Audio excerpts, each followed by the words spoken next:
Hello दोस्तों, स्वागत है आप सभी का आपके चैनल हिंदी साहित्य साधना में। आज हम लोग रामचंद्र शुक्लकृत हिंदी साहित्य के इतिहास में आधुनिक काल को पढ़ने वाले हैं। इसके पहले वाली क्लासों में हम लोग रीतिकाल तक पढ़ चुके हैं और उसके पीवाईक्यूज और एमसीक्यूज को सॉल्व कर चुके हैं। तो अगर आप लोगों ने इन क्लासों को नहीं देखा है तो आप लोग इसी वीडियो के डिस्क्रिप्शन बॉक्स में जाके इन क्लासों को भी देख सकते हैं। आधुनिक काल का जो समय है वो शुक्ल जी ने माना है 1900 से 1980 और आधुनिक काल में सबसे पहले गद्य खंड को रखा है, काव्य खंड को इसके बाद हम लोग देखेंगे। प्रकरण 1 है सामान्य परिचय, गद्य का विकास। इस प्रकरणों के नाम को भी आप लोग याद रखेंगे क्योंकि ये भी पेपर में पूछा जाता है। तो इस प्रकरण में हम लोग देखेंगे कि आधुनिक काल के पूर्व गद्य की क्या अवस्था थी, किस भाषा में रचनाएं की जा रही थी, किस परिमाण में रचनाएं हुई हैं और कौन कौन से कवि हुए हैं। इन सारी चीजों को हम लोग इस प्रकरण में देखने वाले हैं। तो चलिए अब हम लोग इसको पढ़ना स्टार्ट करते हैं। आधुनिक काल के पूर्व गद्य की अवस्था। आधुनिक काल के पूर्व हिंदी का अस्तित्व किस परिमाण और किस रूप में था, संक्षेप में इसका विचार कर लेना चाहिए। तो शुक्ल जी कह रहे हैं कि आधुनिक काल में बढ़ने से पहले हम लोगों को आधुनिक काल के पूर्व किस तरीके की रचनाएं हुई, किस परिमाण में हुई और किस रूप में हुई, इन सारी चीजों को पहले देख लेना चाहिए। अब तक साहित्य की भाषा ब्रज भाषा ही रही, इसे सूचित करने की आवश्यकता नहीं। तो शुक्ल जी कह रहे हैं कि आधुनिक काल के पूर्व जो थी वो भाषा जो थी साहित्य की वो ब्रज भाषा ही थी। अतः गद्य की पुरानी रचना जो थोड़ी सी मिलती है वह ब्रज भाषा ही में।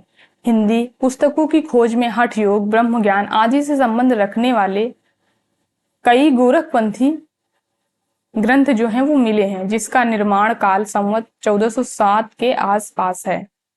तो जो हठ योग और ब्रह्म ज्ञान संबंधी गोरखपंथी जो ग्रंथ मिले हैं उनका समय जो है वो संवत 1407 के आसपास का है और ये जो कथन है ये इंपॉर्टेंट है। किसी किसी पुस्तक में निर्माण काल दिया हुआ है। एक पुस्तक गद्य में भी है जिसका लिखने वाला पुछिबा, कहिबा आदि प्रयोगों के कारण राजपुताने का निवासी जान पड़ता है। इसके गद्य को हम संवत 1400 के आसपास के ब्रज भाषा गद्य का नमूना मान सकते हैं। यहाँ पर उसी पुस्तक का कुछ नमूना जो है भाषा का दिया हुआ है। आगे है, इसे हम निश्चय पूर्वक गद्य का पुराना रूप मान सकते हैं। साथ ही यह भी ध्यान होता है कि यह किसी संस्कृत लेख का कथाभूति अनुवाद हो, चाहे जो हो, यह संवत 1400 के ब्रज भाषा गद्य का नमूना है। तो शुक्ल जी कह रहे हैं कि ये जो है ये हो सकता है कि किसी संस्कृत लेख का यानी किसी संस्कृत रचना का अनुवाद भी हो सकता है, लेकिन इसका समय जो है वो संवत 1400 के आसपास का ही है। अब ब्रज भाषा गद्य में जो लेखक हुए वो उन लेखकों को यहाँ पर शुक्ल जी ने दिया है, जिसमें सबसे पहले जो इनको रखा है वो है विट्ठल नाथ, जो कि गोसाई वल्लभाचार्य जी के पुत्र हैं। इसके उपरांत फिर हमें भक्ति काल में कृष्ण भक्ति शाखा के भीतर गद्य ग्रंथ मिलते हैं। श्री वल्लभाचार्य जी के पुत्र गोसाई विट्ठल नाथ जी ने श्रृंगार रस मंडन नामक एक ग्रंथ ब्रज भाषा में लिखा है। उनकी भाषा का स्वरूप देखिए, यहाँ पर श्रृंगार रस मंडन की भाषा का जो है स्वरूप, किस तरीके की भाषा उसमें प्रयोग की गई है उसका यहाँ पर उदाहरण जो है वो दिया गया है। तो इसमें ये इंपॉर्टेंट है कि आप लोग याद रखेंगे विट्ठल नाथ जी का ग्रंथ, ये पूछा जा सकता है पेपर में। और ये याद रखेंगे आप लोग कि आधुनिक काल में शुक्ल जी ने ब्रज भाषा गद्य में सबसे पहले जो लेखक को रखा है वो है विट्ठल नाथ। यह गद्य अपरिमार्जित और अव्यवस्थित है, पर इसके पीछे दो और सांप्रदायिक ग्रंथ लिखे गए जो बड़े भी हैं और जिनकी भाषा भी व्यवस्थित और चलती है। वल्लभ संप्रदाय में इनका अच्छा प्रसार है। इनके नाम है 84 वैष्णव की वार्ता तथा 252 वैष्णव की वार्ता। इनमें से प्रथम आचार्य श्री वल्लभाचार्य जी के पौत्र गोसाई विट्ठल नाथ जी के पुत्र गोसाई गोकुल नाथ जी की लिखी कही जाती है। यानी ये 84 वैष्णव की वार्ता के संबंध में यहाँ पर लिखा है शुक्ल जी ने कि ये जो रचना है ये गोकुल नाथ जी की जान पड़ती है, जो कि वल्लभाचार्य जी के पौत्र हैं। पर गोकुल नाथ जी के किसी शिष्य की लिखी जान पड़ती है, क्योंकि इसमें गोकुल नाथ जी का कई जगह बड़े भक्ति भाव से उल्लेख है। इसलिए शुक्ल जी कह रहे हैं कि हो सकता है कि गोकुल नाथ जी के किसी शिष्य की हो। इसमें वैष्णव भक्तों और आचार्य जी की महिमा प्रकट करने वाली कथाएं लिखी गई हैं। इसका रचना काल विक्रम की 17वीं शताब्दी का उत्तरार्ध माना जा सकता है, यानी कि 84 वैष्णवों की वार्ता का समय जो है वो 17वीं शताब्दी का उत्तरार्ध माना जा सकता है। 252 वैष्णवों की वार्ता तो और भी पीछे औरंगजेब के समय की लिखी प्रतीत होती है। इन वार्ताओं की कथाएं बोलचाल की ब्रज भाषा में लिखी गई हैं, जिसमें कहीं कहीं बहुत प्रचलित अरबी और फारसी शब्द भी निसंकोच रखे गए हैं। साहित्यिक निपुणता या चमत्कार की दृष्टि से ये कथाएं लिखी गई हैं।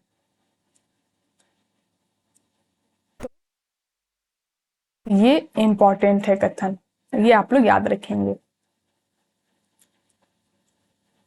और यहाँ पर इन्हीं वार्ताओं का नमूना जो है भाषा का यहाँ पर दिया है शुक्ल जी ने। फिर दूसरे जो लेखक आते हैं वो है नाभादास जी।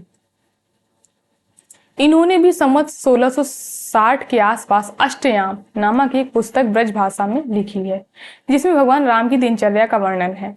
तो इसमें आप लोग याद रखेंगे कि अष्टयाम जो है वो नाभादास जी की पुस्तक है और इसका समय जो है संवत 1660 है। नाभादास जी अष्टछाप के अंतर्गत भी आते हैं। फिर उनकी भाषा का नमूना यहाँ पर दिया हुआ है। तीसरे जो लेखक हैं वो हैं बैकुंठ मणि शुक्ल। संवत 1680 के लगभग बैकुंठ मणि शुक्ल ने ओरछा के महाराज जसवंत सिंह के यहाँ थे ब्रजभाषा गद्य में आगहन महात्म्य और वैशाख महात्म्य नाम की 2 छोटी छोटी पुस्तकें लिखी। तो बैकुंठ मणि जो शुक्ल जो कवि थे वो उनकी आश्रयदाता राजा जो थे वो थे महाराज जसवंत सिंह, और इन्होंने 2 पुस्तकें लिखी हैं बैकुंठ मणि शुक्ल ने, आगहन महात्म्य और वैशाख महात्म्य।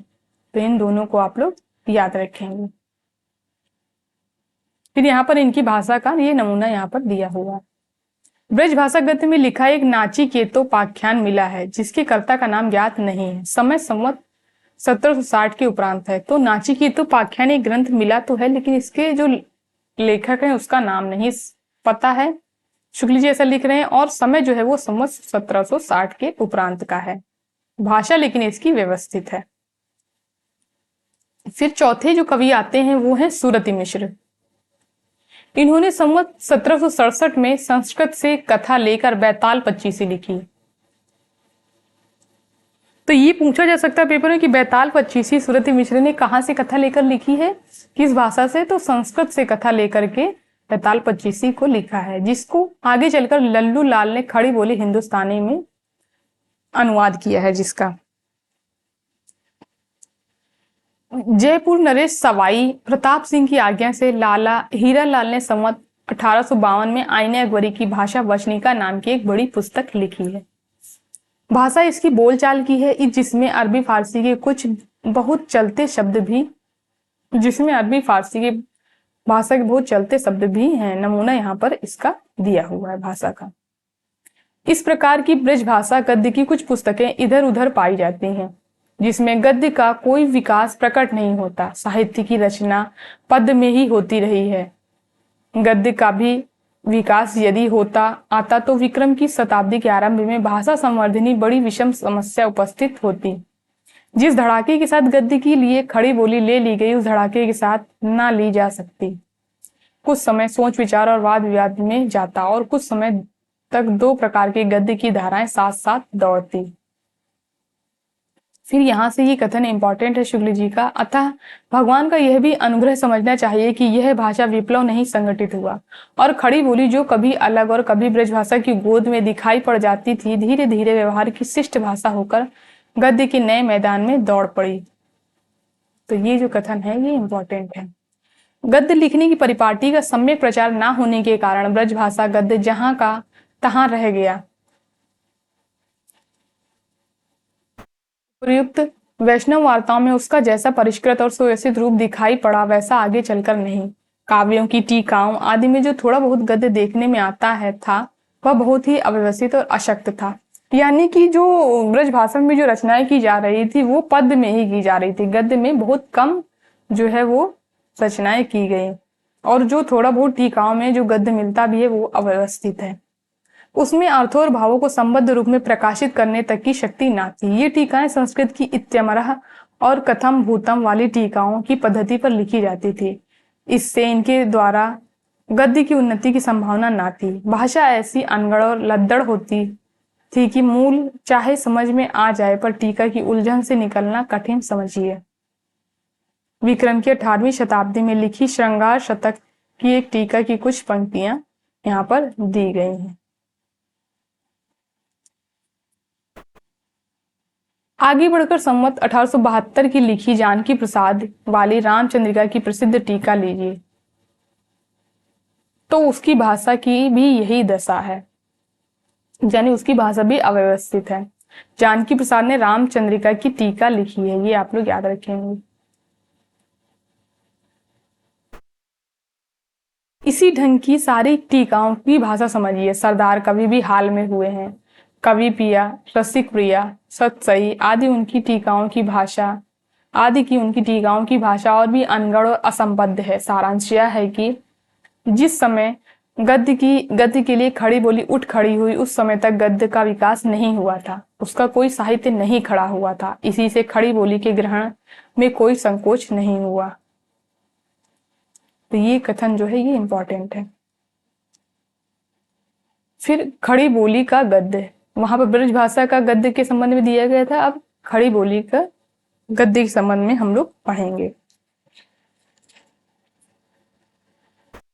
देश के भिन्न भिन्न भागों में मुसलमानों के फैलने तथा दिल्ली की दरबारी शिष्टता के प्रचार के साथ ही दिल्ली की खड़ी बोली समुदाय के परस्पर व्यवहार की भाषा हो चली थी। खुसरो ने विक्रम की 14वीं शताब्दी में ही ब्रज भाषा के साथ साथ खालिस खड़ी बोली में भी कुछ पद और पहेलियां बनाई थी। तो मुसलमानों के फैलने के साथ ही जो है वो खड़ी बोली का विकास हुआ। औरंगजेब के समय से फारसी मिश्रित खड़ी बोली या रेखता में शायरी भी शुरू हो गई थी और उसका प्रचार फारसी पढ़े लिखे लोगों में बराबर बढ़ता गया। इस प्रकार खड़ी बोली को लेकर उर्दू साहित्य खड़ा हुआ, जिससे आगे चलकर विदेशी भाषा के शब्दों का मेल भी बराबर बढ़ता गया और जिसका आदर्श भी विदेशी होता गया। मुगल साम्राज्य के ध्वंस से भी खड़ी बोली के फैलने में सहायता पहुंची। दिल्ली, आगरा आदि 50 शहरों की समृद्धि नष्ट हो चली थी और लखनऊ, पटना, मुर्शिदाबाद आदि नई राजधानियां चमक उठी। जिस प्रकार उजड़ती हुई दिल्ली को छोड़कर मीर इंशा आदि अनेक उर्दू शायर पूरब की ओर आने लगे, उसी प्रकार दिल्ली के आसपास के प्रदेशों की हिंदू व्यापारी जातियां, आगरा वाले खत्री आदि जीविका के लिए लखनऊ, फैजाबाद, प्रयाग, काशी, पटना आदि पूर्वी शहरों में फैलने लगे। तो क्या हुआ, मुगल साम्राज्य का जब ध्वंस हुआ तो वहां के लोग जो थे वो अलग अलग शहरों में जाने लगे। जैसे दिल्ली, आगरा आदि 50 शहरों की समृद्धि जब नष्ट हो चली थी तो वो लोग दूसरी जगहों में जाने लगे, जैसे प्रयाग, काशी, पटना। तो जब ये लोग यहाँ पर गए व्यापार के लिए तो इनकी बोली भी वहां पर गई। इस तरीके से खड़ी बोली का प्रचार जो है वो इन क्षेत्रों में भी हुआ। उनके साथ साथ उनकी बोलचाल की भाषा खड़ी बोली भी लगी चलती थी। यह बात सिद्ध है कि उपजाऊ और सुखी प्रदेशों के व्यापार, यहाँ से ये कथन इंपॉर्टेंट है, यह बात सिद्ध है कि उपजाऊ और सुखी प्रदेशों के लोग व्यापार में उद्योगशील नहीं होते। अतः धीरे धीरे पूरब के शहरों में भी इन पश्चिमी व्यापारियों की प्रधानता हो चली। इस प्रकार बड़े शहरों के बाजार की व्यवहारिक भाषा भी खड़ी बोली हुई। यह खड़ी बोली असली और स्वाभाविक भाषा थी, मौलवियों और मुंशियों के उर्दू मुअल्ला नहीं। यानी जो थी ये खड़ी बोली जी थी जिसका प्रचार हुआ लोगों के इधर उधर जाने से, व्यापार की वजह से इधर उधर जाने से लोगों के, जिस खड़ी बोली का प्रचार हुआ वो स्वाभाविक भाषा थी। यह अपने ठेठ रूप में बराबर 50 से आई जातियों के घरों में बोली जाती है। फिर यहां से ये कथन इंपॉर्टेंट है। अतः कुछ लोगों का यह समझना है कि मुसलमानों के द्वारा ही खड़ी बोली अस्तित्व में आई और उसका मूल रूप उर्दू है, जिससे आधुनिक हिंदी गद्य की भाषा अरबी फारसी शब्दों को निकाल कर गढ़ ली गई। शुद्ध भ्रम या अज्ञान है। तो शुक्ल जी में कह रहे हैं कि कुछ लोगों का यह कहना है कि यह समझना है कि खड़ी बोली जो है वो मुसलमानों द्वारा ही अस्तित्व में आई। तो ये सरासर भ्रम या अज्ञान है। इस भ्रम का कारण यही है कि देश के परंपरागत साहित्य की जो संवत 1900 के पूर्व तक पद्ध में हो रहा भाषा ब्रज भाषा ही रही और खड़ी बोली वैसे ही एक कोने में पड़ी रही, जैसे और प्रांतों की बोलियां साहित्य या काव्य में उसका व्यवहार नहीं हुआ। तो कह रहे हैं इसका कारण ये है कि परंपरागत साहित्य जो है वो ब्रज भाषा में ही रचा गया था, खड़ी बोली में रचनाएं नहीं हो रही थी, इसलिए ये भ्रम लोगों को हो रहा है। पर किसी भी भाषा का साहित्य व्यवहार में ना हो, इस बात का प्रमाण नहीं कि उस भाषा का अस्तित्व ही नहीं था। तो शुक्ल जी कह रहे हैं कि ऐसा नहीं है कि किसी भाषा में अगर साहित्य नहीं रचा जा रहा है तो इसका मतलब ये नहीं है कि वो जो भाषा है वो अस्तित्व में ही नहीं थी, यानी उस भाषा का अस्तित्व ही नहीं था, इसका मतलब ये नहीं है। उर्दू का रूप प्राप्त होने के पहले भी खड़ी बोली अपने देसी रूप में वर्तमान थी और अब भी बनी हुई है। तो ये कथन जो है वो इम्पोर्टेंट है। साहित्य में कभी कभी कोई इसका व्यवहार कर देता है, यह दिखाया जा चुका है। भोज के समय से लेकर हमीर देव के समय तक अभ्रंश काव्यों की जो परंपरा चलती रही, उसके भीतर खड़ी बोली के प्राचीन रूप की झलक भी अनेक पद्यों में मिलती है। तो यहाँ पर ये पद्य जो है वो दिए हुए हैं। भला हुआ जो मारिया बहनी मारा कंत। तो इन पद्यों में जो है वो खड़ी बोली की झलक जो है वो मिलती है। उसके उपरांत भक्ति काल के आरंभ में निर्गुण धारा के संत कवि जिस प्रकार खड़ी बोली का व्यवहार अपनी सदुक्कड़ी भाषा में किया करते थे, इसका उल्लेख भक्ति काल के भीतर हो चुका है। फिर यहाँ पर कबीर दास के वचन जो हैं वो कुछ यहाँ पर दिए हुए हैं। कबीर मन निर्मल भया जैसा गंगा नीर। तो इनसे जो है वो खड़ी बोली के कुछ आभास मिलता है। फिर आगे है अकबर समय में कवि गंग कवि ने चंद छंद वर्णन की महिमा नामक एक गद्य पुस्तक खड़ी बोली में लिखी है। उसकी भाषा का नमूना देखिए। तो ये जो पॉइंट है ये पेपर में पूछा गया था कि जो गंग कवि ने चंद छंद वर्णन की महिमा जो है वो अकबर के समय में लिखा था। तो इस तरीके के पॉइंट जो है वो पेपर में पूछे जाते हैं, इनको आप लोग याद रखेंगे। इस अवतरण से स्पष्ट लगता है कि अकबर और जहांगीर के समय में खड़ी बोली भिन्न भिन्न प्रदेशों में शिष्ट समाज के व्यवहार की भाषा हो चली थी। यह भाषा उर्दू नहीं कही जा सकती, यह हिंदी खड़ी बोली है। यद्यपि पहले से साहित्य भाषा के रूप में स्वीकृति ना होने के कारण इसमें अधिक रचना नहीं पाई जाती। तो शुक्ल जी कह रहे हैं कि ये जो भाषा है ये खड़ी बोली है, हालांकि इसमें रचनाएं नहीं हो रही थी, इसलिए इसको साहित्य की भाषा के रूप में स्वीकार नहीं किया गया।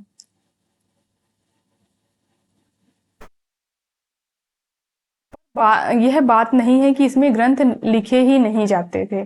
दिल्ली राजधानी होने के कारण जब से शिष्ट समाज के बीच इसका व्यवहार बढ़ा, तभी से इधर उधर कुछ पुस्तकें इस भाषा के गद्य में लिखी जाने लगी। यानी कि ये भाषा जो थी इसको साहित्य की भाषा के रूप में, खड़ी बोली को साहित्य की भाषा के रूप में स्वीकार नहीं किया गया था, इसलिए इसमें रचनाएं जो है वो नहीं रची जा रही थी। लेकिन कुछ पुस्तकें मिली हैं। विक्रम संवत 1798 में राम प्रसाद निरंजनी ने भाषा योग वशिष्ठ नामक ग्रंथ साफ सुथरी खड़ी बोली में लिखा है। तो आप लोग इसमें याद रखेंगे राम प्रसाद निरंजनी का ग्रंथ भाषा योग वशिष्ठ, और इसका समय जो है वो संवत 1798 है। ये पटियाला दरबार में थे और महारानी को कथा बांचकर सुनाया करते थे। इनके ग्रंथ देखकर यह स्पष्ट हो जाता है कि मुंशी सदा सुख लाल और लल्लू लाल से 62 वर्ष पहले खड़ी बोली का गद्य अच्छे परिमार्जित रूप में पुस्तकें आदि लिखने में व्यवहृत होता था। यानी 62 वर्ष पहले, यानी लल्लू लाल और सदा सुख लाल से पहले भी जो खड़ी बोली में ग्रंथ रचे गए हैं वो भी अच्छी खासी परिमार्जित भाषा में रचा गया है। अब तक पाई गई पुस्तकों में यह भाषा योग वशिष्ठ ही सबसे पुराना है, जिसमें गद्य अपने परिष्कृत रूप में दिखाई पड़ता है। फिर यहाँ से पंक्तियां इंपॉर्टेंट हैं। अतः जब तक और कोई पुस्तक इससे पुरानी ना मिले, तब तक इसी को परिमार्जित गद्य की प्रथम पुस्तक और राम प्रसाद निरंजनी को प्रथम प्रौढ़ गद्य लेखक मान सकते हैं। यानी खड़ी बोली के प्रथम गद्य लेखक जो हैं वो हैं राम प्रसाद निरंजनी, और प्रथम ग्रंथ है भाषा योग वशिष्ठ, जिसका समय है संवत 1798। यहाँ पर इसकी भाषा का नमूना दिया गया है, इसको आप लोग पढ़ लेंगे। इस बुक को आप लोग मेरे टेलीग्राम चैनल हिंदी साहित्य साधना पर जाकर पढ़ सकते हैं। कैसी श्रृंखलाबद्ध और साधु और व्यवस्थित भाषा है। इसके पीछे संवत 1818 में बसवा मध्य प्रदेश निवासी पंडित दौलत राम ने हरिशेणाचार्य कृत जैन पद्म भूषण का भाषा अनुवाद किया। यानी कि बता रहे हैं शुक्ल जी की राम प्रसाद निरंजनी के अलावा भी लोगों ने ग्रंथ रचे हैं, जिसमें आते हैं दौलत राम ने रचा है ग्रंथ जो हरिशेणाचार्य के जैन पद्म पुराण का अनुवाद किया है, जो 700 पृष्ठों से ऊपर का एक बड़ा ग्रंथ है। भाषा इसकी उपर्युक्त भाषा युग वशिष्ठ के समान परिमार्जित नहीं है। यानी कि भाषा युग वशिष्ठ की जैसी परिमार्जित तो नहीं है, पर इस बात का पूरा पता देती है कि फारसी उर्दू से कोई संपर्क न रखने वाली अधिकांश शिष्ट जनता के बीच खड़ी बोली किसी स्वाभाविक रूप में प्रचलित थी। मध्य प्रदेश पर फारसी या उर्दू की तालीम कभी नहीं ला दी गई थी, और जैन समाज जिसके लिए यह ग्रंथ लिखा गया था बराबर व्यापार से संबंध रखने वाला समाज रहा है। फिर यहाँ से ये पंक्तियां इंपॉर्टेंट हैं। खड़ी बोली को मुसलमानों द्वारा जो रूप दिया गया उससे सर्वथा स्वतंत्र वह अपने प्राकृत रूप में 2-2.5 वर्ष से लिखने पढ़ने के काम में आ रही है। यह बात भाषा योग वशिष्ठ और पद्म पुराण अच्छी तरह से प्रमाणित कर रहे हैं। अतः यह कहने की गुंजाइश अब जरा भी नहीं कि खड़ी बोली गद्य की परंपरा अंग्रेजी की प्रेरणा से चली। तो ये कथन जो है ये शुक्ल जी का इंपॉर्टेंट है, इसको आप लोग याद रखेंगे। आगे चलकर संवत 1830 और संवत 1840 के बीच राजस्थान के किसी लेखक ने मंडोवर का वर्णन लिखा, जिसकी भाषा साहित्य की नहीं साधारण बोलचाल की है। यहाँ पर उसका नमूना दिया हुआ है। ऊपर जो कहा गया है कि खड़ी बोली का ग्रहण देश के परंपरागत साहित्य में नहीं हुआ था, उसका अर्थ यह स्पष्ट कर देना चाहिए कि उक्त कथन में साहित्य से अभिप्राय लिखित साहित्य का है, कथित या मौखिक का नहीं है। कोई भी भाषा हो उसका कुछ ना कुछ साहित्य अवश्य होता है, चाहे वह लिखित ना हो, श्रुति परंपरा द्वारा ही चला आता हो। तो शुक्ल जी कह रहे हैं कि ऐसा नहीं कि जो साहित्य है वो लिखित परंपरा में ही मिले, श्रुति परंपरा के द्वारा भी मिल सकता है। अतः खड़ी बोली के कुछ गीत कुछ तुकबंदियां खुसरो के पहले से अवश्य चली आती होंगी। खुसरो की सी पहेलियां दिल्ली के आसपास प्रचलित थी, जिनके नमूने पर खुसरो ने अपनी पहेलियां या मुकरियां कही हैं। हाँ, फारसी पद्य में खड़ी बोली को ढालने का प्रथम कहा जा सकता है। खड़ी बोली का रूप रंग जब मुसलमानों ने बहुत कुछ बदल दिया और वे उसमें विदेशी भावों का भंडार भरने लगे, तब हिंदी की कवियों की दृष्टि में वह मुसलमानों की खास भाषा सी जचने लगी।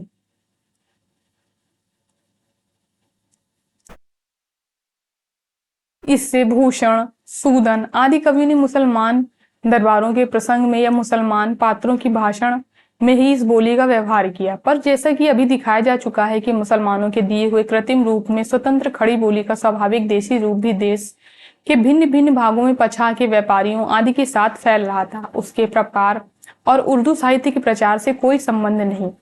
धीरे धीरे यही खड़ी बोली व्यवहार की सामान्य शिष्ट भाषा हो गई। जिस समय अंग्रेज राज्य भारत में प्रतिष्ठित हुआ, उस समय सारे उत्तरी भारत में खड़ी बोली व्यवहार की शिष्ट भाषा हो चुकी थी। तो शुक्ल जी कह रहे हैं कि जिस समय अंग्रेजों का राज्य जो है, शासन जो है वो भारत में स्थापित हुआ, उस समय खड़ी बोली ही उत्तर भारत में बोली जा रही थी। जिस प्रकार उसके उर्दू कहलाने वाले कृत्रिम रूप का व्यवहार मौलवी, मुंशी आदि फारसी तालीम पाए हुए कुछ लोग करते थे, उसी प्रकार उसके असली स्वरूप स्वाभाविक रूप का व्यवहार हिंदू, साधु, पंडित, महाजन आदि अपने शिष्ट भाषण में किया करते थे। तो फारसी मिश्रित जो खड़ी बोली थी उसका व्यवहार जो था वो मौलवी और मुंशी करते थे, और स्वाभाविक जो खड़ी बोली थी उसका व्यवहार हिंदू, साधु और पंडित, महाजन करते थे। जो संस्कृत पढ़े लिखे या विद्वान होते थे उनकी बोली में संस्कृत के शब्द भी मिले रहते थे। तो यहाँ से पंक्ति इंपॉर्टेंट है। रीतिकाल के समाप्त होते होते अंग्रेजों का राज्य देश में पूर्ण रूप से प्रतिष्ठित हो गया था। अतः अंग्रेजों के लिए यहाँ की भाषा सीखने का प्रयत्न स्वाभाविक था, पर शिष्ट समाज के बीच उन्हें दो ढंगी की भाषाएं चलती मिली। एक तो खड़ी बोली की सामान्य देसी रूप, दूसरा वह दरबारी रूप जो मुसलमानों ने उसे दिया था और उर्दू कहलाने लगा था। जो कि मुसलमानों ने दिया था उसमें फारसी के शब्दों को भी मिला दिया था, जिससे वो रूप जो था वो उर्दू कहलाने लगा था। तो ये कथन जो है ये शुक्ल जी का इंपॉर्टेंट है। फिर आगे है अंग्रेज यद्यपि विदेशी थे, पर उन्हें यह स्पष्ट लक्षित हो गया कि जिसे उर्दू कहते हैं वह ना तो देश की स्वाभाविक भाषा है और ना उसका साहित्य देश का साहित्य जिसमें जनता के भाव और विचार रक्षित हों। इसलिए जब उन्हें देश की भाषा सीखने की आवश्यकता हुई और वे गद्य की खोज में पड़े, तब दोनों प्रकार की पुस्तकों की आवश्यकता हुई, उर्दू की भी और हिंदी यानी शुद्ध खड़ी बोली की भी। तो यानी उन्होंने दोनों तरीके की पुस्तकों को देखा, उर्दू की पुस्तकों को भी और जो शुद्ध खड़ी बोली में पुस्तकें थी उनको भी। पर उस समय गद्य की पुस्तकें वास्तव में उर्दू में थी ना हिंदी में थी। जिस समय फोर्ट विलियम कॉलेज की ओर से उर्दू और हिंदी गद्य की पुस्तकें लिखने की व्यवस्था हुई, उसके पहले हिंदी खड़ी बोली में गद्य की कई पुस्तकें लिखी जा चुकी थी। भाषा योग वशिष्ठ और पद्म पुराण का उल्लेख हो चुका है, यानी हम लोग इन दोनों पुस्तकों के बारे में पीछे देख चुके हैं। उसके उपरांत जब अंग्रेजों की ओर से पुस्तकें लिखने की व्यवस्था हुई, यानी कि फोर्ट विलियम कॉलेज की ओर से जब हिंदी की पुस्तकों को लिखने की व्यवस्था हो रही थी, उसके पहले भी पुस्तकें लिखी जा चुकी थी खड़ी बोली में। भाषा योग वशिष्ठ और पद्म पुराण का भाषा अनुवाद, ये पुस्तकें जो है वो लिखी जा चुकी थी। और जब अंग्रेजों की ओर से पुस्तकें लिखने की व्यवस्था हुई, तो उसके 1 वर्ष पहले मुंशी सदा सुखलाल की ज्ञानोपदेश वाली पुस्तक और इंशा की रानी केतकी की कहानी लिखी जा चुकी थी। अतः यह कहना कि अंग्रेजों की प्रेरणा से ही हिंदी खड़ी बोली गद्य का प्रादुर्भाव हुआ, ठीक नहीं है। तो ये कथन आप लोग याद रखेंगे, ये इंपॉर्टेंट है। जिस समय दिल्ली के उजड़ने के उधर के हिंदू व्यापारी तथा अन्य वर्ग के लोग जीविका के लिए देश के भिन्न भिन्न भागों में फैल गए और खड़ी बोली अपने स्वाभाविक देसी रूप में शिष्टों की बोलचाल की भाषा हो गई, उसी समय लोगों का ध्यान उसमें गद्य लिखने की ओर गया। यानी जब दिल्ली जब उजड़ने लगी, तो वहां के लोग जो है वो अन्य क्षेत्रों में गए और उनके साथ ही जो भाषा भी है वो भी उन क्षेत्रों में प्रसारित हुई। और जब प्रसारित हुई तो उसी के साथ उसमें गद्य लिखने की व्यवस्था भी की गई। तब तक हिंदी और उर्दू दोनों का साहित्य पद्य में ही था, यानी तब गद्य की भाषा में रचनाएं जो है वो गद्य में रचनाएं नहीं हो रही थी, पद्य में ही रचनाएं जो है वो रची जा रही थी। हिंदी कविता में परंपरागत काव्य भाषा ब्रज भाषा का व्यवहार चला आता था और उर्दू कविता में खड़ी बोली के अरबी फारसी मिश्रित का। यानी तब क्या हो रहा था कि हिंदी में जो था वो हिंदी में पद्य जो है वो ब्रज भाषा में रचा जा रहा था और उर्दू में खड़ी बोली का अरबी फारसी मिश्रित में।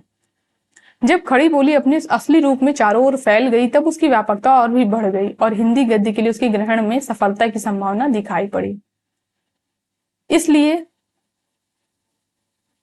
जब संवत 1860 में फोर्ट विलियम कॉलेज कलकत्ता के हिंदी उर्दू अध्यापक जॉन गिलक्राइस्ट ने देसी भाषा गद्य की पुस्तकें तैयार कराने की व्यवस्था की, तब उन्होंने उर्दू और हिंदी दोनों के लिए अलग अलग प्रबंध किया। यानी उर्दू पुस्तकों के लिखने के लिए अलग लेखक का प्रबंध किया और हिंदी के लिए अलग। और हिंदी उर्दू की पुस्तकें किसके आदेश पर लिखी जा रही थी? तो जॉन गिलक्राइस्ट, जो कि हिंदी उर्दू के अध्यापक थे फोर्ट विलियम कॉलेज में। इसका मतलब यही है कि उन्होंने उर्दू से स्वतंत्र हिंदी खड़ी बोली का अस्तित्व भाषा के रूप में पाया। फोर्ट विलियम कॉलेज के आश्रय में लल्लू लाल जी ने गुजराती ने खड़ी बोली के गद्य में प्रेम सागर और सदल मिश्र ने नासिकेतोपाख्यान लिखा। तो लल्लू लाल का प्रेम सागर और सदल मिश्र का नासिकेतोपाख्यान, ये ग्रंथ दोनों आप लोग याद रखेंगे, बहुत ही ज्यादा इंपॉर्टेंट है, पेपर में कई बार पूछे जा चुके हैं ये ग्रंथ। अतः खड़ी बोली गद्य को एक साथ आगे बढ़ाने वाले 4 महानुभाव हुए, ये पॉइंट पेपर में पूछा जा चुका है। तो खड़ी बोली गद्य को आगे बढ़ाने वाले कौन से 4 महानुभाव हुए? मुंशी सदा सुखलाल, सैयद इंशा अल्लाह खान, लल्लू लाल और सदल मिश्र। ये चारों लेखक जो हैं संवत 1860 के आसपास हुए। तो इन 4 महानुभावों को आप लोग याद रखेंगे जिन्होंने खड़ी बोली गद्य को आगे बढ़ाया है। मुंशी सदा सुखलाल, सैयद इंशा अल्लाह खान, लल्लू लाल और सदल मिश्र। जिसमें सबसे पहले जिनको रखा है शुक्ल जी ने, वो है मुंशी सदा सुखलाल नियाज, इनका पूरा नाम है। ये दिल्ली के रहने वाले थे। इनका जन्म संवत 1803 और मृत्यु संवत 1881 में हुई। संवत 1850 के लगभग ये कंपनी के अधीनता में चुनार जिला मिर्जापुर में एक अच्छे पद पर थे। इन्होंने उर्दू और फारसी में बहुत सी किताबें लिखी और काफी शायरी की। अपनी खबुत वारीख में अपने संबंध में इन्होंने जो लिखा है, ये इनका ग्रंथ है, लिखा है। उससे पता चलता है कि 65 वर्ष के अवसर में नौकरी छोड़कर प्रयाग चले गए और अपनी शेष आयु वहीं हरि भजन में बिताई। उक्त पुस्तक में संवत 1875 में समाप्त हुई। उक्त पुस्तक जो है यानी ये मुंत खबुत वारीख जो है ये 1875 में समाप्त हुई, जिसके 6 वर्ष उपरांत इनका परलोक वास हुआ। मुंशी जी ने विष्णु पुराण से कोई उपदेशात्मक प्रसंग लेकर एक पुस्तक लिखी जो पूरी नहीं मिली है। कुछ दूर तक सफाई चलाने वाला गद्य जैसा भाषा योग वशिष्ठ का था, वैसा मुंशी जी की इस पुस्तक में दिखाई पड़ा है। उसका कुछ थोड़ा सा अंश यहाँ पर नमूना जो है भाषा का दिया गया है, इसको आप लोग देख लेंगे। फिर आगे है, मुंशी जी ने यह गद्य ना तो किसी अंग्रेज अधिकारी की प्रेरणा से और ना किसी दिए हुए नमूने पर लिखा है। वे एक भगवत भक्त आदमी थे। अपने समय में उन्होंने हिंदुओं की बोलचाल की जो शिष्ट भाषा चारों ओर पूर्वी प्रांतों में भी प्रचलित पाई जाती, उसी में रचना की। स्थान स्थान पर शुद्ध तत्सम संस्कृत शब्दों का प्रयोग करके उन्होंने उसके भावों साहित्यिक रूप का पूर्ण आभास दिया। यद्यपि वे खास दिल्ली के रहने वाले अहले जवान थे, पर उन्होंने अपने हिंदी गद्य में कथावाचकों, पंडितों और साधु संतों के बीच दूर दूर तक प्रचलित खड़ी बोली का रूप रखा, जिसमें संस्कृत शब्दों का पुट भी बराबर रहता है। इसी संस्कृत मिश्रित हिंदी को उर्दू वाले जो है वो भाषा कहते हैं, जिसका चलन उर्दू के कारण कम होते देख मुंशी सदा सुख ने इस प्रकार खेद प्रकट किया है। ये पेपर में ये पंक्ति जो है वो पूछी जा चुकी है। रस्मो रिवाज भाखा का दुनिया से उठ गया, ये सदा सुखलाल की पंक्ति है। सारांश यह है कि मुंशी जी ने हिंदुओं की शिष्ट बोलचाल की भाषा ग्रहण की, उर्दू से अपनी भाषा नहीं ली। इन प्रयोगों से यह बात स्पष्ट हो जाती है कि उन्होंने उर्दू से भाषा ग्रहण नहीं की है। स्वभाव करके वे दैत्य कहलाए, बहुधा ज्यादा चूक हुई उन्हीं लोगों से बन आवे है जो बात सत्य होए। तो ये नमूना है भाषा का इनकी। काशीपुरम में है, पर यहाँ के पंडित सैकड़ों वर्ष से होएगा आवता है इस करके आदि बोलते चले आते हैं। ये सब बातें उर्दू से स्वतंत्र खड़ी बोली के प्रचार की सूचना देती हैं। फिर दूसरे कवि जो है वो है इंशाअल्लाह खां, उर्दू के प्रसिद्ध शायर थे। इंशाअल्लाह खां जो है ये उर्दू के प्रसिद्ध शायर थे, जो दिल्ली के उजड़ने पर लखनऊ चले आए थे। इनके पिता मीर माशाअल्लाह खां कश्मीर से दिल्ली आए थे, जहां वे शाही हकीम हो गए थे। मुगल सम्राट की अवस्था बहुत गिर जाने पर हाकिम साहब मुर्शिदाबाद के नवाब के यहाँ चले गए। मुर्शिदाबाद ही में इंशा का जन्म हुआ, यानी मुर्शिदाबाद में इंशाअल्लाह खां का जन्म हुआ। जब बंगाल के नवाब सिराजुद्दौला मारे गए और बंगाल में अंधेर मचा, तब इंशा जो पढ़ लिख कर अच्छे विद्वान और प्रतिभाशाली कवि हो चुके थे, दिल्ली चले गए और शाह आलम दूसरे के दरबार में यानी शाह आलम द्वितीय के दरबार में रहने लगे। वहीं जब तक रहे, अपनी अद्भुत प्रतिभा के बल से अपने विरोधी बड़े बड़े नामी शायरों को ये बराबर नीचा दिखाते रहे। जब गुलाम कादिर बादशाह को अंधा करके शाही खजाना लूट कर चल दिया, तब इंशा का निर्वाह दिल्ली से कठिन हो गया और वे लखनऊ चले गए। जब संवत 1855 में नवाब शहादत अली खां गद्दी पर बैठे, तब ये उनके दरबार में आने जाने लगे।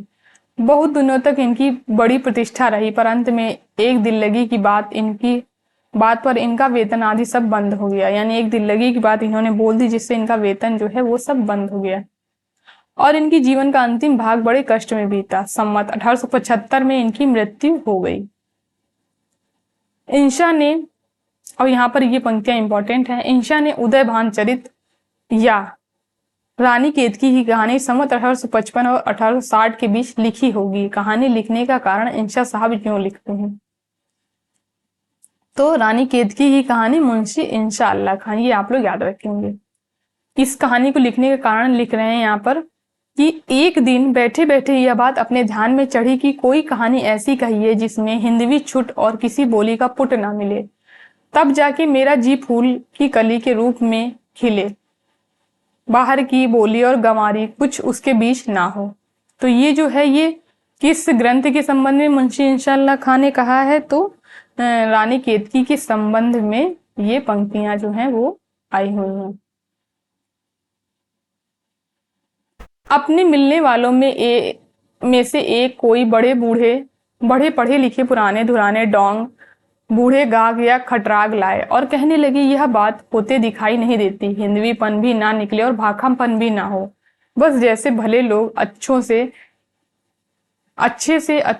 अच्छे आपस में बोलते चालते हैं, ज्यों का त्यों वही सब डौल रहे और छांव किसी की ना हो, यह ना होने पाए। तो पूर्ण रूप से वो हिंदी में रचना करना चाहते थे, किसी भी भाषा का पुट जो है उसमें ना हो। इससे स्पष्ट है कि इंशा का उद्देश्य ठेठ हिंदी लिखने का था, जिसमें हिंदी को छोड़कर और किसी बोली का पुट ना हो। उद्धृत अंश भाखापन शब्द ध्यान देने योग्य है। मुसलमान लोग, जी यहाँ से ये कथन इंपॉर्टेंट है, मुसलमान लोग भाषा शब्द का व्यवहारिक साहित्यिक हिंदी भाषा के लिए किया करते हैं। भाषा शब्द का व्यवहार जो है वो साहित्यिक हिंदी भाषा के लिए करते हैं जिसमें आवश्यकता अनुसार संस्कृत के शब्द आते हैं, चाहे वह ब्रज भाषा हो चाहे खड़ी बोली हो। तात्पर्य यह है कि संस्कृत मिश्रित हिंदी को ही उर्दू फारसी वाले भाषा कहा करते थे। भाखा से खास ब्रज भाषा का अभिप्राय उनका नहीं होता, जैसा कुछ लोग भ्रमवश समझते हैं। तो ये जो कथन है ये इंपॉर्टेंट है। जिस प्रकार वे अपनी अरबी फारसी मिली हिंदी को उर्दू कहते हैं, उसी प्रकार संस्कृत मिली हिंदी को भाखा। भाषा का शास्त्रीय दृष्टि से विचार न करने वाले, उर्दू की ही तालीम खास तौर पर पाने वाले कई नए पुराने हिंदी लेखक इस भाखा शब्द के चक्कर में पड़कर ब्रज भाषा को हिंदी कहने में संकोच करते हैं। फिर यहाँ से ये कथन इंपॉर्टेंट है शुक्ल जी का, खड़ी बोली पद का झंडा लेकर घूमने वाले स्वर्गीय बाबू अयोध्या प्रसाद खत्री चारों ओर घूम घूम कर कहा करते थे कि अभी हिंदी में कविता हुई कहाँ।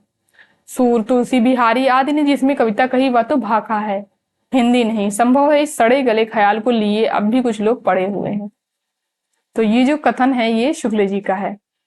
इंशा ने अपनी भाषा को 3 प्रकार के शब्दों से मुक्त रखने की प्रतिज्ञा की है। बाहर की बोली यानी अरबी, फारसी, तुर्की, इनसे मुक्त रखने के लिए गंवारी ब्रज भाषा या अवधि से, भाखापन संस्कृत के शब्दों का मेल, इन तीनों से मुक्त रखने की प्रतिज्ञा जो है मुंशी इंशा अल्लाह खान ने की है। इस बिलगाव से आशा है कि ऊपर लिखी बात स्पष्ट हो गई होगी। इंशा ने भाखापन और मुअल्लापन दोनों को दूर रखने का प्रयत्न किया, पर दूसरी बला किसी न किसी सूरत में कुछ लगी रह गई। फारसी के ढंग का वाक्य विन्यास कहीं कहीं विशेषता बड़े वाक्यों में आ ही गया है, यानी कि ये सब तो इनने अलग रख लिया, लेकिन जो फारसी का वाक्य विन्यास जो है वो इनके में आ गया है। आरंभ काल के चारों लेखकों में इंशा की भाषा सबसे चटकीली, मटकीली, मुहावरेदार और चलती है।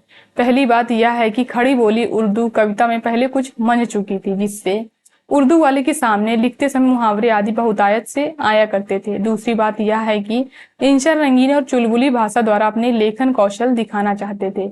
मुंशी सदा सुखलाल भी दिल्ली खास के थे और उर्दू साहित्य का आभास भी पूरा रखते थे, पर वे धर्म भाव से जानबूझकर अपनी भाषा गंभीर और संयत रखना चाहते थे। सानुप्रास विराम भी इंशा के गद्य में बहुत स्थलों पर मिलते हैं।